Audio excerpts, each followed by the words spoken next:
नमस्कार मंडळी, माझे नाव प्रियंका आहे। माझ्या यूट्यूबच्या पहिल्या शॉर्ट्समध्ये तुमचं मनापासून स्वागत आहे।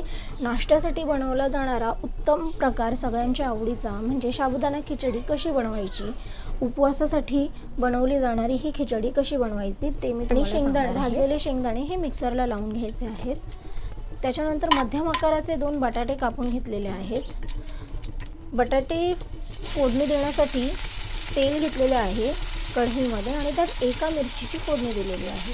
त्यात कापून घेतलेले बटाटे परतवण्यासाठी बटाट्याच्या फोडी लाल होईपर्यंत परतून घ्यायचे आहेत। बटाटे शिजण्यासाठी त्याच्यामध्ये चवीनुसार मीठ टाकून घ्यायचं आहे आणि एका मिनिटाकरिता ते झाकून ठेवायचं आहे।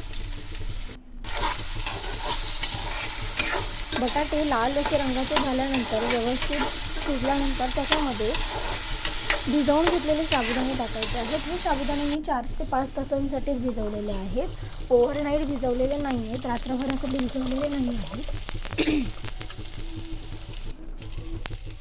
साबुदाणा आणि बटाटा व्यवस्थित परतून झाल्यानंतर त्याच्यामध्ये शेंगदाणा आणि मिरचीचा कूट टाकून घ्यायचा आहे।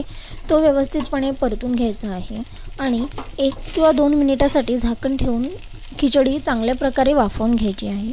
खिचडी वाफवून घेतली की साबुदाणा चांगला फुलून येतो, सुटसुटीत खिचडी होते। त्याच्यामुळे 2 मिनिटं झाकण ठेवून ती परतून घ्यायची आहे। अशा पद्धतीने आपली खमंग गरमागरम साबुदाणा खिचडी तयार आहे। व्हिडिओ आवडली असेल तर व्हिडिओला लाईक करा। साबुदाणा खिचडी ज्यांना आवडत असेल त्यांच्यासोबत हा व्हिडिओ नक्की शेअर करा आणि चॅनलला सबस्क्राईब करा। Thank you for watching.